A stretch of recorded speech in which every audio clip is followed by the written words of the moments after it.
ક્યારે એવું વિચાર્યું છે કે એક તરફ આપણું પાવરફુલ લેપટોપ છે અને બીજી તરફ એક સાવ સિમ્પલ માઇક્રોવેવ? બંનેની અંદર એક મગજ તો હોય જ છે, પણ એ બંને કામ કઈ રીતે કરે છે? શું એ અલગ છે?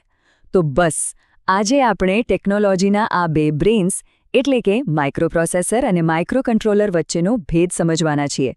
ચાલો આ ગૂંચવણ ઉકેલીએ. સવાલ તો મજાનો છે ને?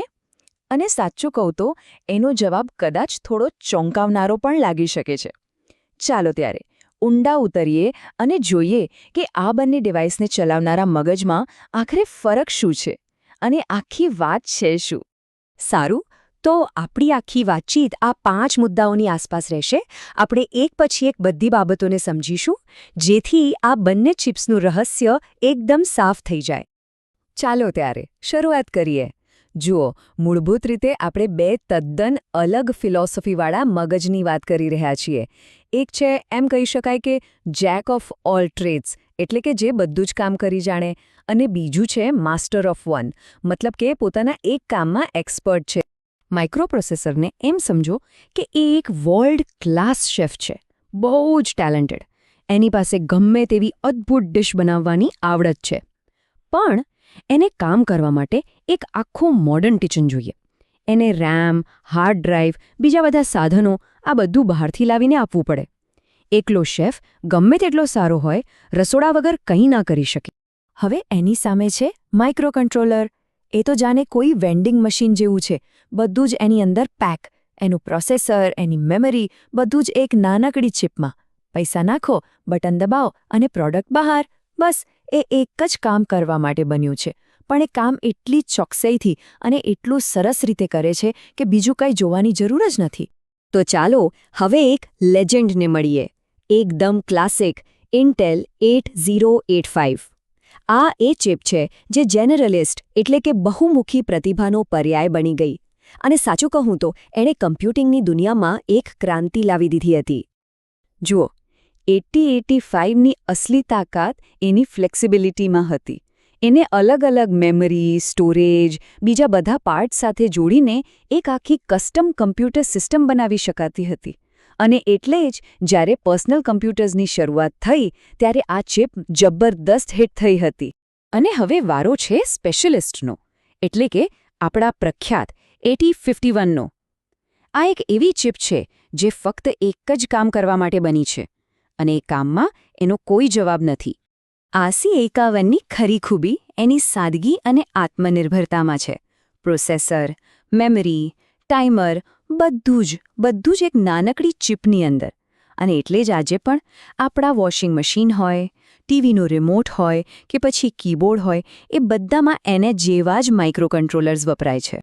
ચાલો હવે આવે છે સૌથી મજેદાર ભાગ, ધ શોડાઉન.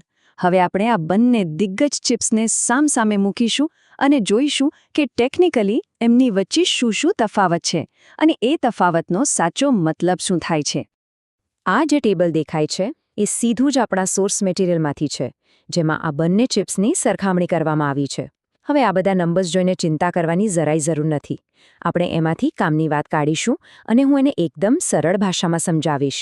અહીં ધ્યાન આપજો. 8085 પાસે પોતાની કોઈ મેમરી નથી, ન રોમ ન રેમ, 0. જ્યારે 8051 પાસે થોડી ઘણી છે. પણ અસલી ગેમ ચેન્જર તો છે આઈઓ પિન્સ.